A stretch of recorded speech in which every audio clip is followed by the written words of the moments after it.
Bonjour, cette semaine, dans Maurienne Rétro, nous vous proposons de revisionner un reportage tourné en 2012 dans lequel Maurienne TV vous proposait de découvrir les vautours sur le secteur du Mont-Charvin et du Grand Coin dans la vallée de la Maurienne. Allez, retour en arrière. Au matin du 17 août 2012, Maurienne TV a accompagné Vincent Barboni de l'association LFO 73, la protection des oiseaux et des écosystèmes. Il avait pour mission de prendre son poste au sommet du Mont-Charvin, qui culmine à plus de 2200 mètres d'altitude. Son objectif, le comptage de rapaces et plus précisément des vautours.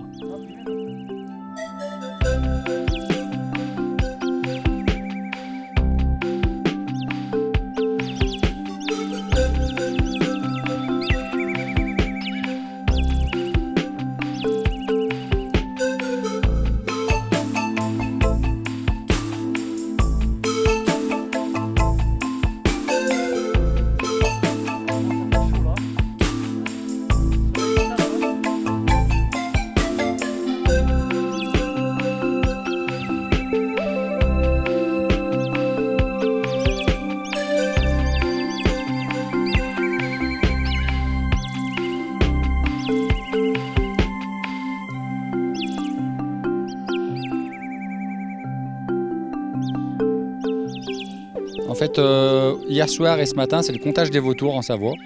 Donc on est plein de personnes réparties un peu sur les massifs pour essayer de compter les vautours. Donc pour ne pas les compter deux fois dans la journée et pas compter les mêmes, on essaie de les voir au décollage ou à l'atterrissage le soir, c'est-à-dire là où ils vont dormir, ou les voir quand ils décollent le matin. Ils décollent une fois que le soleil a chauffé un peu la montagne et qu'il y a des thermiques qui se mettent en route et ces vautours prennent les thermiques. Donc on va essayer de compter les vautours à ce moment-là. Et puis on compte que ceux qu'on voit décoller et après ça fera une référence sur toute la Savoie, quoi. Ils sont complètement inoffensifs, ils sont incapables d'attaquer, ils n'ont pas de serre comme un aigle. Donc ils ont juste un bec pour découper le cuir de l'animal, de la vache ou du mouton.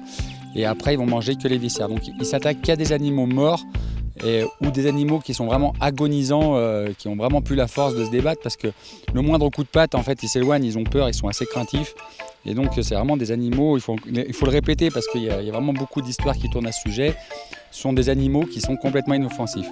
Alors ce qui est impressionnant, c'est vrai que quand ils plongent la tête dans la bête qui est morte, ils tirent des fois un peu sur des tendons, ça fait un peu bouger les pattes. Et du coup, on pourrait croire que la bête est encore vivante. En fait, c'est complètement faux, c'est juste qu'ils tirent sur des tendons et ça fait bouger les pattes, quoi. Alors le vautour, c'est quand même c'est le plus grand, quoi. Pour des éléments de comparaison, l'aigle, c'est autour de 2 mètres, l'aigle, et le vautour, c'est 3 mètres. Donc dès qu'on le voit, on peut pas se tromper. Après, il y a 2 sortes de vautours ici. On a vautour fauve et vautour moine, plus des gypaètes, mais ils sont quand même un peu plus rares, gypaètes barbus. Et les vautours fauves sont en groupe, donc ça fait vraiment des gros groupes. Souvent, on voit 10, 15 vautours, donc c'est impressionnant. Et ils tournoient tout le temps, et ils mettent jamais un coup d'aile. Un animal qui vient les déranger, il faut qu'il puisse s'envoler sans mettre un coup d'aile. Donc ils ont juste à se jeter, ça marche comme un parapente ou un deltaplane. Et donc ils se mettent souvent en bord de falaise.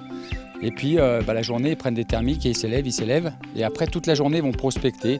Ils peuvent faire 400 km dans la journée, donc ils sont capables de très bien aller de Valloire jusqu'à Beldonne facilement. Donc on les verra, si on ne les voit pas au décollage, on les verra peut-être dans la journée parce qu'ils font des allers-retours sans arrêt jusqu'à trouver une bête. En Maurienne, pas vraiment, plutôt sur la Savoie. Enfin, peut-être on a une idée, mais en tout cas, je n'ai pas les chiffres en tête. En tout cas, sur la Savoie, l'année dernière, c'est à peu près 150 vautours. Donc on a repéré 3 vautours moines. Et le reste en vautour fauve, quoi. Le vautour fauve, c'est celui qui a le col bien blanc, bien grand. Le vautour moine est un peu plus sombre, légèrement plus grand, pardon. Il a un bec un peu plus crochu, il découpe le cuir. Alors que le vautour fauve va vraiment plonger le cou dedans. C'est ce qui est impressionnant aussi, comme il a le cou bien blanc, quand il ressort, il est tout rouge. Et après, l'idéal, ça serait qu'il ait 4 vautours, c'est-à-dire ces 2 vautours-là, plus le percnoptère, qui est un autre vautour qui lui mange les os. Et puis le gypaète barbu qui... Là, il y en a quelques-uns, mais seulement il met 10 ans avant d'arriver à maturité. Du coup, il est très, très surveillé, très protégé.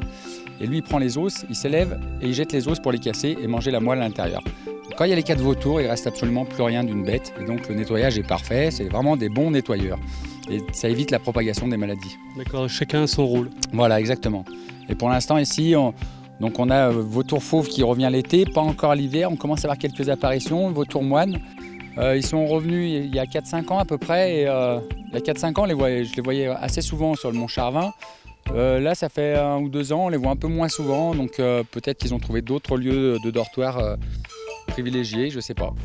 Gilbert, c'est bon à savoir ça. Après cette journée au Mont Charvin, nous sommes rentrés un peu bredouilles en images d'oiseaux charognards.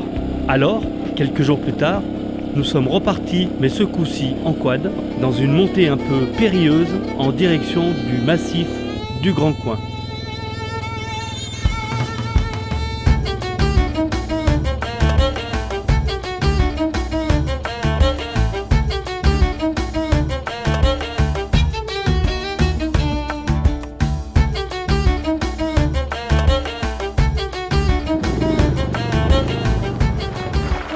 Et là, à une heure stratégique, où les thermiques sont au zénith, nous avons pu observer des dizaines et des dizaines de vautours fauves tournoyer dans le ciel.